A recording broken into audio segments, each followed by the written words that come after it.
Greetings and welcome to this episode of the Hired Geek Podcast, episode number 157 with Dr. Michael Horowitz. We're talking about radical cooperation and collaboration. His work involves a networked approach between separate higher ed institutions, having a formal partnership and system together all across the country supporting students. And it's just a really unique way to address kind of the needs of scale and kind of growing institutions in kind of the current higher ed space. So I love this approach. I love getting the chance to talk about it. I'm very grateful to Michael for taking some time out to chat for the show. So definitely connect with him and the TCS system that he is the president of to learn more and some of the other stuff that you mentioned in the show notes as usual. But after this brief message from our sponsor, this is episode number 157 with Dr. Michael Horowitz. This episode is brought to you by Kitcaster. Kitcaster books you on top podcasts. How do funded startup founders attract prospects and talent? Podcast interviews. How do entrepreneurs with exits find new deals? Podcast interviews. How do C-suite execs differentiate in crowded markets? Podcast interviews. Kitcaster books you on top podcasts. Click the link in the show notes for a special offer. Celebrate good conversation. Well, I am very excited for this episode. I wasn't really ever sure if I'd get the opportunity to focus in on something that I have been really geeking out about and seeing a lot more people talking about is sort of this networked approach to higher education, institutions being a lot more collaborative and doing it in a lot more of a formal way versus just, what I think kind of ends up happening where, people kind of talk shop and do show and tell at conferences. People are sharing best practices and helping each other. That we're seeing now a lot more formalized collaboration between institutions where it's sort of uplifting for everybody to help each other. So we're going to examine a really great example of that with our guest today, but we will start out as we always do. Michael, if you want to introduce yourself and give a brief overview of your professional background and how you get to be where you are today. Thank you so much, and it's great to be with you, Dustin. I'm Dr. Michael Horowitz. I'm a clinical psychologist by education, and I'm the founding president of TCS education system. I love the way you set up our interview. We are, in fact, an integrated nonprofit system of 5 universities and colleges, and we work collaboratively every day to advance our sustainability towards student success and toward community impact. And I founded TCS education system in 2009. I was in the 9th year of my presidency at the Chicago School of Professional Psychology. And even with great success in growing a small institution and achieving a lot of success, it was my decision and vision that working together collaboratively, networked formally with other universities was going to be the way to go. So we're 13 years in, and I'm excited to tell you more about it. Because correct me if I'm wrong, when I was looking at it, like they're not exclusively like geographically close institutions. Like I think it's a couple of different like specialized colleges and things. So yeah, I mean, just to make sure everybody kind of has a baseline understanding, if you want to briefly explain what the TCS education system is so the folks kind of fully understand that. So here are 5 universities, the Chicago School of Professional Psychology, which itself has campuses coast to coast and online, Pacific Oaks College and Children's School, the Colleges of Law, Saybrook University, and the Kansas College of Osteopathic Medicine. So these are absolutely 5 colleges and universities dispersed around the country, as far west as Los Angeles, as far east as Washington, D.C., and in the heartland, all of it. All of them have online programs, in fact, except for the Kansas College of Osteopathic Medicine, which is actually about to enroll its first class. The other 4 have these ground campuses all over. And we share a system office, which is based in Chicago, but also has scores of employees campus-based and working remotely. And so we come together to share really every element of the business aspect of higher education, the back office, if you would, marketing, technology, legal services, benefit plans. It is also in the context of our system is formal and we're led by our team of presidents and the executives that report to me. So we are also finding a way to collaborate academically and really have this networked family approach every day. We absolutely believe that what we call radical cooperation, that perspective trumps focusing on competition. Right. Because in my head too, like why I thought, I wanted to clarify that, these are institutions that span, with their physical presence or their online communities all across the country where, I think that's maybe the most that many people might think of or have seen is that there's kind of neighboring local institutions that are collaborating in some formal basis. But it's just really incredible that you're doing this on a nationwide scale. And, you could see, I think, so much now where certain institutions would want to really kind of just dig in, build a moat around themselves to try to be almost kind of isolationist. And, just the market out there is so competitive, and just the thought of collaborating would be just a foreign concept to them. But I do think it's something that for the education sector, I just believe we'll be seeing a lot more of is this, radical cooperation. I guess I'm curious from your background. I know you have kind of more of a faculty background.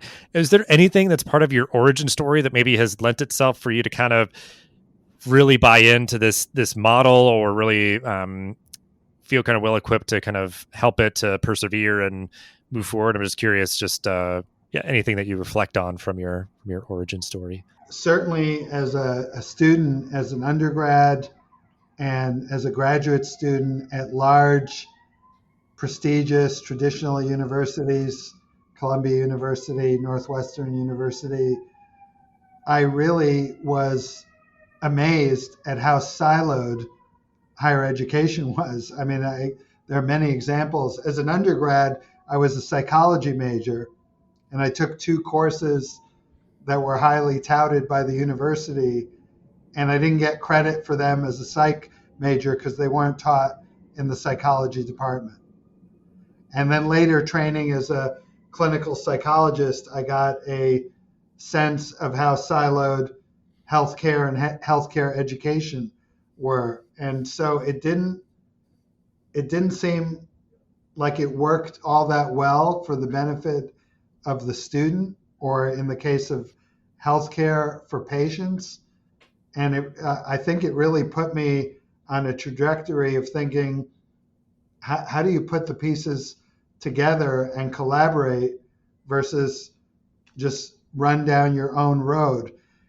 The other strong lessons I had growing the Chicago school, it was 200 students and its viability was questionable when I arrived in 2000.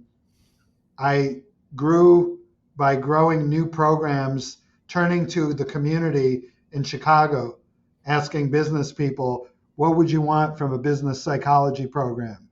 Asking the legal community, what would you want from a forensic psychology program? So really having that outward focus. And I think, so when you put all that together, when you focus on community, when you focus outward, you realize you're going to win through partnership, not by sitting at home and or on your campus and having great thoughts. And going back to what you said before, you're absolutely right. The conventional way of thinking about partnership was, well, we can share a building, we share a parking lot, we can share a campus. And 15, 20 years ago, when I sensed the growing presence of technology in higher ed, both the learning and the business, I realized, okay, then there shouldn't be any geographic boundaries with whom you collaborate. Yeah, absolutely. And I think it yeah, is that simple premise for something like that with technology where it's like, well, we could pay for like one license for something and use it as the platform for everybody versus like five different, licenses and that sort of thing. But then, um, yeah, I mean, like you were saying too, it's just like, it's grabbing a lot of headlines nowadays too, where you are seeing these smaller specialized institutions being the ones that are sort of on the brink, and that sort of dramatic reality also just informing, I think, all the other kind of details of, can we offer students, better resources and support, clear, transfer pathways and these sort of things, sort of the day to day nuts and bolts of the student experience can be elevated through these partnerships, but then just, yeah, the sustainability and sort of livelihood of, these specialized institutions, I think moving forward in the long term is going to rely on these partnerships and everything. So I guess, yeah, I mean, you've been doing this work for several years now, like to really just, I think this will kind of help guide the rest of our kind of conversation here.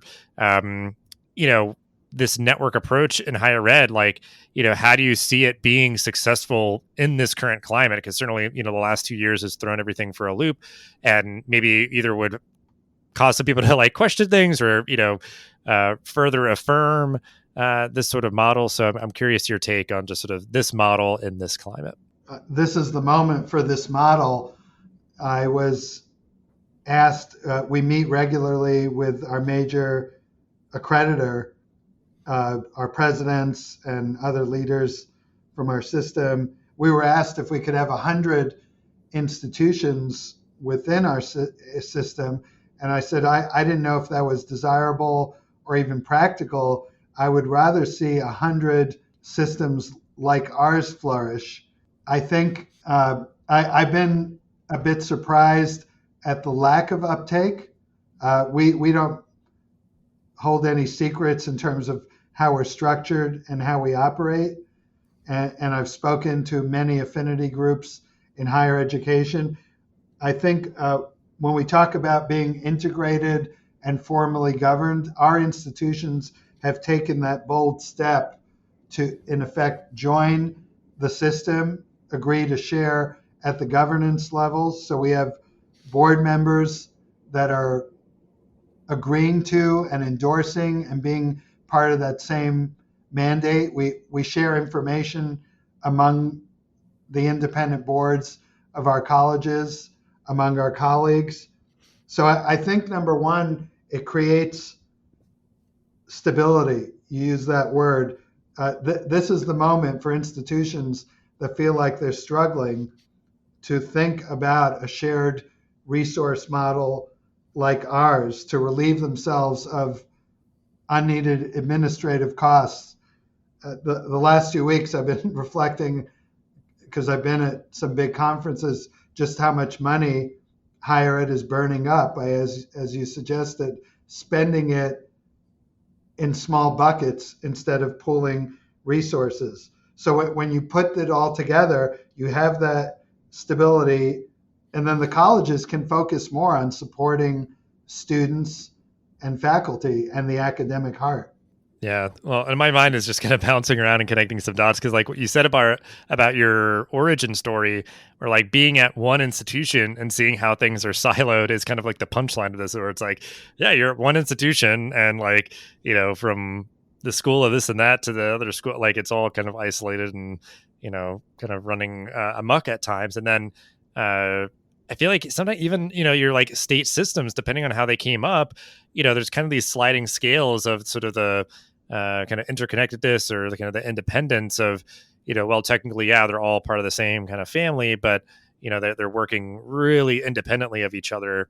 Because it makes me think of like Rutgers in New Jersey as the state university where, there's many other public institutions as well, but like the separate campuses came up so independently of each other, and they're like, and it's just the only shorthand that I have. I'm sure others are like this as well, but like they just, I don't know. I just don't sense that it feels like a seamless kind of right. And I think yeah. You're absolutely right that from the outside, it looks like there's not commitment to we're one university, maybe separate campuses. In our organization, there is the buy-in that we are one system we're focused on each other's success. We are distinct colleges. We each have our own missions, our own academic heart.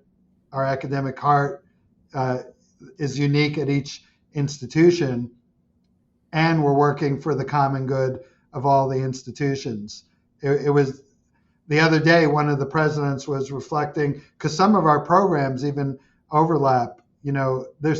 We are very strong in psychology and behavioral sciences.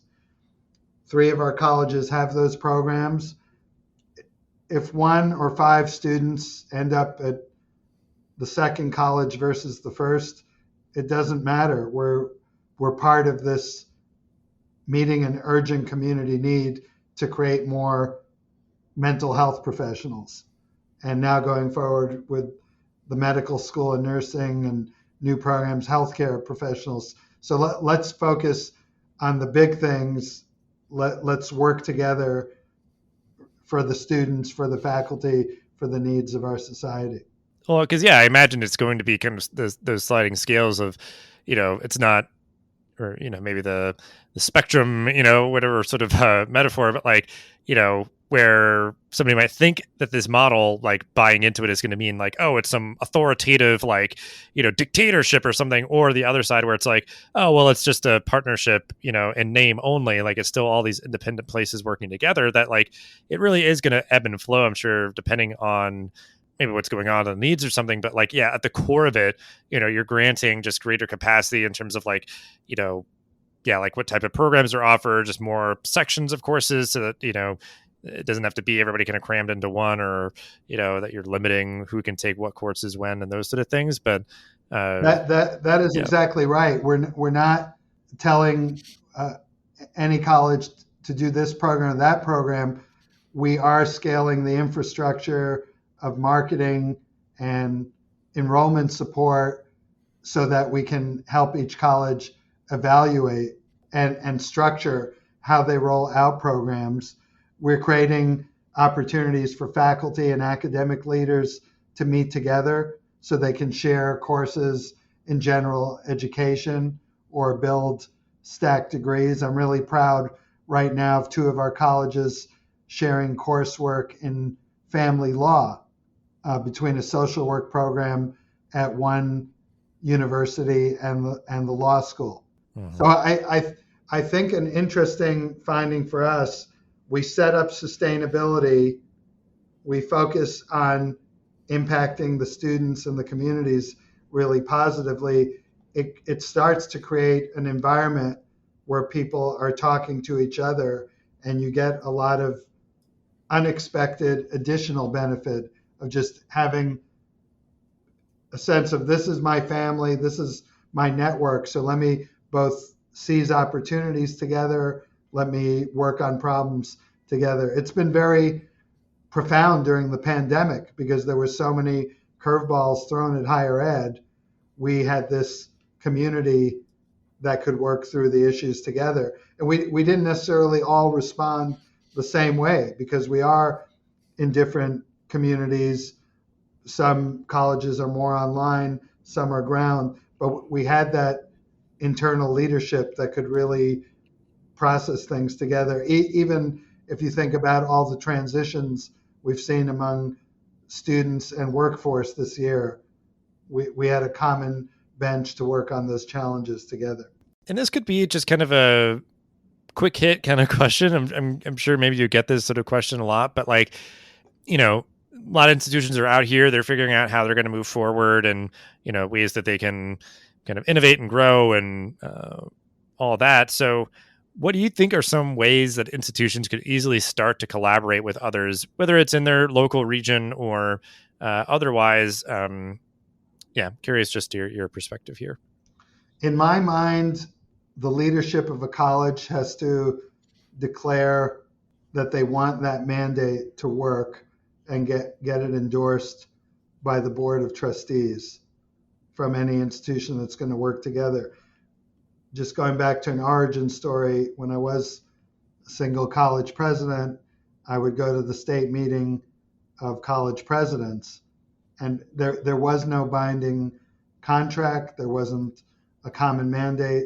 So we did lobby for state funding together, and that was it. And I asked someone after a few meetings, there are these great ideas. The concept is great. Why aren't we doing it? And he said, no, we're not even going to buy toilet paper together, let alone anything further. So it has to start with that, where it's formalized. I think once you have that, the sky's the limit in terms of creativity. I can tell you, 10 or a dozen areas in which we collaborate. The sky's the limit, from going from joint programs to sharing infrastructure and all the components of infrastructure. I will tell you that our model does not have an end goal of saving money. It's to grow our institutions and power the vision and strategic plan of each institution. So it's with a mindset of collaborate to get sustainability, a higher skill set, more resources, and invest it toward continuous growth in all senses of the word, serving your community, greater success with student outcomes. I think that a mistake that institutions take is to not have big enough vision and say, well, let's just share purchasing hardware. I think that's insufficient. It's not a big enough vision. Yeah, I mean, that's a good point, because I think that would be more palatable when it's sort of like a small scale thing where, it doesn't seem as though it might be as disruptive or just sort of, changing of the paradigm that exists. I think you nailed it there. We feel we are a disruptor in how universities are working. So I think you're right. If it doesn't pass the bar of feeling disruptive, it's likely not at the right level. I will tell you that most universities' admissions teams are spending too much time with paperwork and sitting in front of a computer instead of talking to students. So we have scaled the admission office and systems such that admission counselors at our colleges can be front and center with students. I think everyone would agree that's where you want them to be. So you go back to, there has to be the commitment. We can debate which system to use, which reports, and then we have to decide on one. So if you leave it to, well, we won't collaborate here, but we'll collaborate there, it falls apart. I don't think it can be an a la carte model. Yeah, but I love that sort of barometer for checking if something feels like it's going to make enough of an impact to really make a difference. Is like, does this feel kind of like disruptive? Does this feel like it's really changing a paradigm?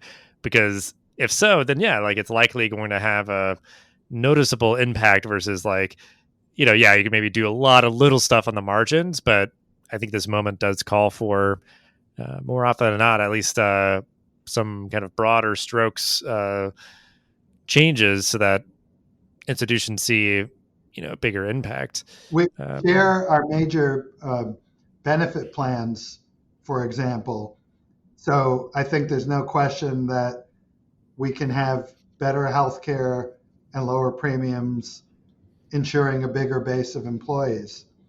And what I'm getting to, in addition, is because we have a committee of employees across all our entities working together on monitoring our, let's say, retirement plan, you build that spirit of radical cooperation where people say, oh, that was really great. We worked together across institutions. We assessed plans. We kept it solid. There are other things we can work on. And I think, it's a good example is something like healthcare is like one of those big things. If you're disrupted, it's going to have a pretty big impact. So last kind of broader question, because I think here, like, so much of this is going to rely on, executive leadership, kind of, telling the story, guiding the way, and just kind of keeping everyone on track. And I think, I guess this is kind of a multi-parter question, because part of it where I'm thinking of this is like, there's so much transition happening now in higher ed, as many industries have, where people are resigning and, going elsewhere, just a very competitive job market and everything. So, the big question, what is the role that executive leadership plays, in this sort of space, but then balancing keeping people with kind of a steady hand, but also just managing healthy transitions and everything, I think is a big part of what, executives have to do. But just curious your thoughts sort of broadly of like the role of, I'm sure, like the executives, like your team, the people who you're working with, closely every day. So I have 7 people working with me directly, and our 5 college presidents. When you fully integrate the organization and you discuss policies together and best practices, I think it keeps leadership more motivated. We have a lot of long-term leaders in the organization. We've had people fill in for gaps when someone retired or took another job outside our system. I think that keeps leadership motivated, aware of challenges, and so we have been able to manage transitions quite effectively. And just in the last year, we had a chief academic officer of one of the universities leave because he became a president elsewhere, and our system chief academic officer stepped in, and I think the university felt like they didn't miss a beat. That president that brought in the system chief academic officer, he knew her as a colleague. So the relationship was there, the confidence and the expertise was there, and her role was to get them over the hump and help them hire the best possible new person, which they have now done. I'd love to tell you about our medical school in that vein, if that's okay. Mm-hmm. The president of the Kansas College of Osteopathic Medicine was the dean of the online campus at the Chicago School. So again, someone with the organization for a long time, knew the model. We were looking for strong leadership to move to another city and lead a startup operation. It was a new endeavor for us. It's a really big multi-year project. And I think that's an example of perhaps we could have found a good leader outside the organization, but we knew we had someone for many, many years who had grown through our collaborative model. And really, the Kansas College of Osteopathic Medicine, it's standing up with a big focus on partnering with its surrounding community in Kansas, and then heavily on partnering with our universities and our system office. So that's one of the biggest things we have ever accomplished as a system, the creation of a brand new medical school. And I think the depth of leadership, the depth of spirit of cooperation absolutely supported that. Well, I think too, what's just making me think of sort of broadly is like how unique the work that you're doing is like within higher ed, and just needing that person who gets it and can provide that continuity and just, can hit the ground running and everything is so valuable, at that executive level, because then they can help sort of, get others on board and understanding of how all this works and everything, down through kind of the org structure and everything. So, well, right. As a brand new medical school, we were bringing in sophisticated systems that are already in use. So we had a leader in the president that had been through that experience of these are the systems we use. They've been tested. We can focus on curriculum, recruiting students, implementing the best learning technology. Some of that was absolutely new. Now we have a sense, as they push us into new technology and best practices in healthcare education, we can leverage that back to our other institutions that have healthcare programs. Well, I'm curious too, like if there are any resources. We just like to ask folks about this, but curious especially for this work, any books, podcast articles, things that have been helpful to you in doing this work over the past several years. I'm a big fan of disruptors, so following articles and talks they've given in the last couple of years, I've read the books by Michael Crow, the president at Arizona State University. He's absolutely disrupted, it seems to me, what it means to be a public university. As an example, again, looking from the outside, he said if you have a B average in high school, come to ASU. I don't believe there's a lot of value in the dated infrastructure around enrollment. So that's just one example. But he has a great book on the public university. And of course, there's Paul LeBlanc, similar trajectory of coming to a small, struggling, traditional campus and figuring out how to create access and affordability as a private nonprofit institution. So I think this is the era for bold experiments in higher ed.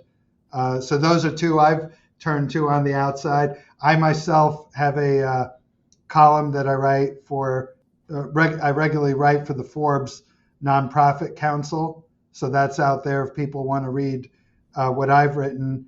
And on my LinkedIn profile, Dr. Michael Horowitz, there's a link to all of those pieces and other recordings and videos I've done. I would encourage higher ed leaders not to work around the edges at this point. Look at the examples where you can shake things up in a profound way. Absolutely. And there's, I see those names a lot, just like other podcasts and conferences and stuff, and they've always got really insightful things to say. So we'll link out to them for sure. But we will end the episode as we always do. Just give you the opportunity to share a final thought or call to action on this topic to wrap everything up. I am very happy to do that. And I'll close with this thought.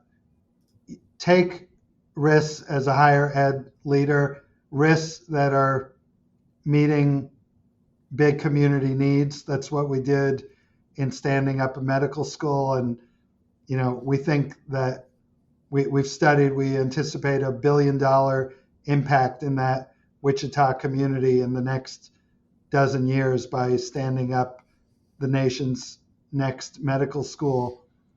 So take those risks, answer the community need.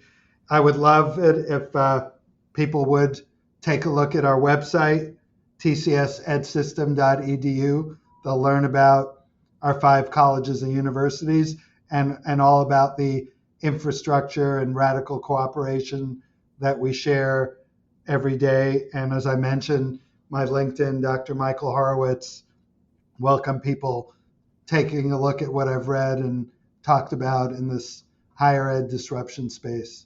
Awesome. Yeah, we'll have ways to connect with you and the work that you're doing with TCS. And I just thank you so much for committing to this work. Again, I just love talking about it and the potential. And I strongly believe we'll see it catching on so much more in the coming years. So appreciate you sort of heralding the way and blazing the trail and talking all about it for the show here. So just thank you so much for your time and all that you shared. I appreciate it very much. Looking forward to the broadcast and following more of your future broadcasts with other disruptors. Thanks for listening to this episode of the podcast. Make sure to rate, review, and subscribe so you never miss an episode. Thanks again for listening, and we'll see you in the next episode of the Higher Ed Geek podcast.